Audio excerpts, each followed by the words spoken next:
Progress કિચનમાં આપણું સ્વાગત છે। તો આજે બનાવીશું આપણે શરદ પૂર્ણિમા સ્પેશિયલ દૂધ પૌવા। અહીં દૂધ પૌવા બનાવવા માટે મેં અડધો કપ ચોખાના પૌવા લીધા છે। આ પૌવા જે આપણે રેગ્યુલર બટાકા પૌવા માટે પૌવા લેતા હોય તે જ મેં પૌવા લીધા છે અને તેની સાથે અડધો કપ સાકર લીધી છે। દૂધ પૌવા જો સાકરમાં બનાવવામાં આવે તો તે વધારે ઠંડક આપે છે, એટલે દૂધ પૌવા જો સાકરની જગ્યાએ તમે ખાંડમાં પણ બનાવી શકો। હવે પહેલા આપણે આ સાકરને પીસી લઈશું। તો અહીં આપણે સાકર પીસીને રેડી કરી લીધી છે। તો હવે પહેલા આપણે આ પૌવાને ચાળી લઈશું। આ રીતે એક ચાળણીમાં નાખી પૌવાને આપણે ચાળી લઈશું, જેથી એમાં વધારાનો કચરો હોય કે પૌવાનો ભૂકો હોય તે બધું નીકળી જાય। હવે આ પૌવાને આપણે ધોઈ લેશું।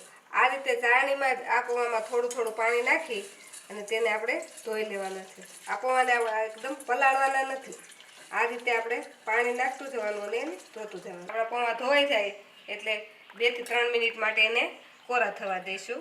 આપણા પૌવા ધોઈને આપણે 5 મિનિટ નિતારવાથી આપણા પૌવા એકદમ આવા કોરા થઈ ગયા છે। હવે તેમાં આપણે 1 ચમચી જે દળેલી સાકર છે તે નાખીશું અને એમાં નાખીશું આપણે થોડુંક દૂધ। સાકર અને દૂધ નાખીને આ પૌવાને આપણે પલળવા દઈશું। જો પૌવામાં પહેલેથી આપણે સાકર નાખી આ રીતે પલાળી રાખશું તો આપણા પૌવા ખાવા ટાઈમે મોળા નહીં લાગે। હવે એક વાસણમાં આપણે દૂધને ગરમ કરવા મૂકી દઈશું। આપણે અહીં અડધો કપ ચોખાના પૌવા લીધા છે, તેની સામે મેં અડધો લીટર દૂધ લીધું છે। આ ફૂલ ક્રીમવાળું દૂધ છે। આને આપણે હવે 5 મિનિટ માટે ગરમ કરીશું। દૂધ થોડું થોડું ગરમ થઈ ગયું છે, તો હવે તેમાં આપણે થોડુંક કેસર નાખી દઈશું, જેથી આપણા દૂધ પૌવાનો કલર એકદમ સરસ આવે। 5 મિનિટ થઈ ગઈ છે અને આપણું દૂધ પણ અહીં ઉકળવા લાગ્યું છે અને કેસર નાખવાથી આપણા દૂધમાં હલકો એવો પીળો કલર પણ આવી ગયો છે। જો આ દૂધને આપણે લાંબો સમય માટે ઉકાળવું ન હોય તો બજારમાં આ રીતે જે મિલ્ક પાવડર મળે છે તે મિલ્ક પાવડરને તમે દૂધમાં મિક્સ કરીને પછી ઉકળતા દૂધમાં નાખી શકો તો જલ્દી દૂધ ઘાટું થઈ જાય। મિલ્ક પાવડરની જગ્યાએ આ રીતે જે મીઠાઈ મેલ્ટ આવે છે તે પણ તમે આમાં નાખી શકો। તો આપણું દૂધ અત્યારે અહીંયા સારી રીતે ઉકળી રહ્યું છે, તો તેમાં આપણે આ મીઠાઈ મેલ્ટ 2 ચમચી જેટલું નાખી દઈશું। મીઠાઈ મેલ્ટ નાખવાથી આપણું દૂધ એકદમ ક્રીમી અને ઘાટું બની જશે અને આપણે લાંબો સમય માટે એને ઉકાળવું નહીં પડે। હવે 5 મિનિટ માટે આ દૂધને ઉકાળી લઈશું। તો આપણું દૂધ ઉકળીને એકદમ સરસ ઘાટું થઈ ગયું છે।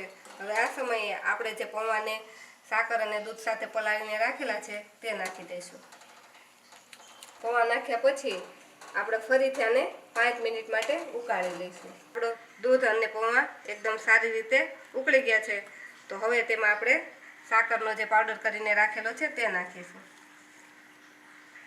સાકરનો પાવડર તમે તમારા ટેસ્ટ પ્રમાણે વધારે ઓછો કરી શકો છો। તો 5 જ મિનિટમાં આપણા દૂધ અને પૌવા એકદમ સારી રીતે ઉકળી ગયા છે અને એકદમ ઘાટા પણ થઈ ગયા છે। હવે તેમાં આપણે ડ્રાયફ્રૂટ નાખીશું। તો મેં અહીં બદામ, કાજુ અને પિસ્તાની કતરણ લીધી છે, તેને આપણે તેમાં નાખી દઈશું।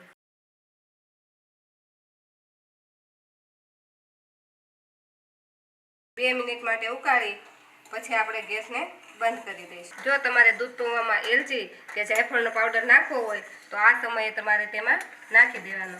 હવે આપણે ગેસની ફ્લેમને બંધ કરી આ પૌવાને ઠંડા થવા દઈશું। આ પૌવાને આપણે આવી રીતે ઠંડા થવા દઈશું એટલે ઓટોમેટિક જ આ પૌવા થોડા ઘાટા થઈ જશે। આપણા દૂધ પૌવા ઠરીને એકદમ સરસ ઘાટા થઈ ગયા છે, તો હવે આપણે આ દૂધ પૌવાને એક બાઉલમાં કાઢી લઈશું।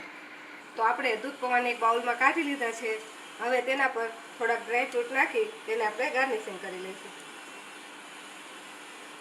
આ દૂધ પૌવાને આપણે જ્યારે આપણે ચંદ્રના પ્રકાશમાં રાત્રે રાખીએ છીએ ત્યારે જો તમારી પાસે ચાંદીનું વાસણ હોય તો તેમાં રાખી અને આ રીતે ચાળણીની મદદથી ઢાંકી અને તેને ચંદ્રની રોશનીમાં રાખો તો તે વધારે ઉત્તમ ગણાય છે। દૂધ પૌવાને આ રીતે આપણે ઢાંકીને 2 થી 3 કલાક માટે કે આખી રાત્રિ માટે જ્યાં ચંદ્રનો પ્રકાશ પડતો હોય તે જગ્યાએ આપણે એને રાખી શકીએ છીએ। જો તમને અમારા આજના દૂધ પૌવાની રેસીપી ગમી હોય તો અમારા વિડીયોને લાઈક કરો અને પ્રોગ્રેસ કિચન ચેનલને સબસ્ક્રાઈબ કરો।